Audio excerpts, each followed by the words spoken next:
My boyfriend betrayed my trust and tried to take advantage of my sleeping roommate when I left him alone in my apartment. Posted by you/roommate Time Peril. Hey, I am in a rough place, and I am really shaken by everything that has happened. There's a lot, so please bear with me. I, 21F, am a junior at a mid-sized college. My soon-to-be ex-boyfriend, 22M, goes to a state school about a 2-hour drive from my college, so he visits semi-often. We met through mutual friends and have been dating for around 2 years now. He was my best friend, and I loved our dynamic more than anything.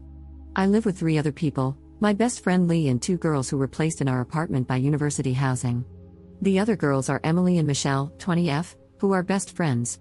As the year went on, all 4 of us got closer, and we've come to consider each other friends. This weekend, Emily and Lee went home, so it was just Michelle and me in the apartment. My boyfriend came over Friday after class, and we spent the rest of the day together. We went to my sorority's social event but left early since my boyfriend was a little tired. Michelle is in the army and is super fit and beautiful. She has a ton of tattoos and is overall a badass girl. Occasionally, she's hung out with me and my boyfriend in the living room. I've seen him look her up and down a few times but just thought it was a normal guy thing and brushed it off. Michelle went to bed early because she had to wake up early for drill on Saturday. My boyfriend and I went to bed after getting home when I got a text from one of the younger sisters in the sorority saying there was an emergency at her place and I needed to come over immediately. I asked my boyfriend if he wanted to come help, and he said no and that he'd stay back. I told him I might be a while, and he insisted on staying. I just chalked it up to him being tired.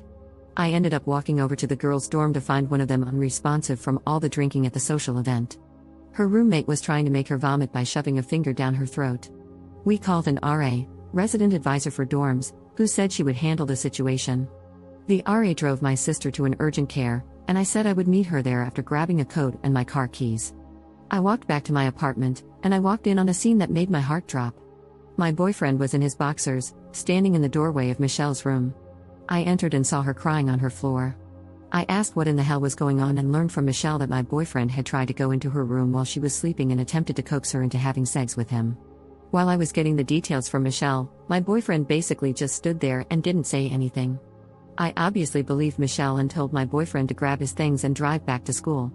I asked Michelle if she needed me to do anything for her, but she just said she needed to sleep because of drill over the weekend.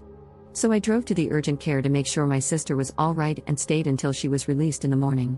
She is all right now and just has to deal with the sorority council about her conduct at the social event. I just have no idea how to deal with my roommate because I know she must be traumatized from this. I don't want her to hate me after all of this. I am enraged at my boyfriend and so heartbroken that he would do something like this. I just feel so sad and upset, and I have no hope right now. Up in the comments. I have been texting her, but she's at drill, so her replies are sporadic. Basically, he walked in and tried to get under her covers. She woke up and freaked out, and he was saying stuff about how he found her attractive and would love just one night with her. She started crying because she was so surprised and taken aback, I think. Update 3 days later. Michelle did not come home Sunday night and stayed at a friend's place through Monday. She skipped classes for a mental health day, partly because she needed sleep after a long and tedious drill. When she got back to the apartment, she already had a game plan in place after talking to an NCO at her unit. We talked and cried for a few hours, and most of the time, we just sat there in silence, finally feeling the weight of the situation. For everyone asking if my ex was forceful in a physical way with her, he was not. The only time he touched her was when she apparently started pushing him away. He tried pushing her hands away because he thought she was going to deck him or something.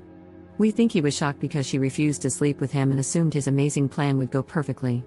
Michelle does not want to report him to the police, but she did want to report it to our university. She decided against going to law enforcement because our university can ensure some form of anonymity. Michelle is trying to go to something called Officer Candidate School when she graduates. Therefore, she did not want to deal with any sort of backlash that could hurt her chances of being selected. We went to the Title IX office, and they immediately saw us after we explained the situation. We talked to a coordinator, but she wanted to speak to Michelle alone for most of the time. After the meeting, we were assured that my ex would be banned from campus. The coordinator also said she would reach out to his school to make sure he faces some sort of consequence. According to her, if his school takes this seriously, he could be kicked out of his engineering fraternity and suspended for a semester. Michelle was completely fine with this, she just wants him out of our lives forever. Our relationship as roommates does not feel awkward, in fact, I feel closer to her. We decided not to renew our quad apartment for senior year. Michelle and Emily will be getting a double, and Lee and I will be getting one as well. As for my ex, I blocked him on everything and haven't reached out to him since I told him to leave the apartment. I am ready to start a new chapter.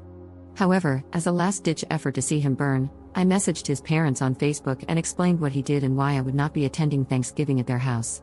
They have seen the message, but they did not reply. Again, thanks for all the help and love, Reddit.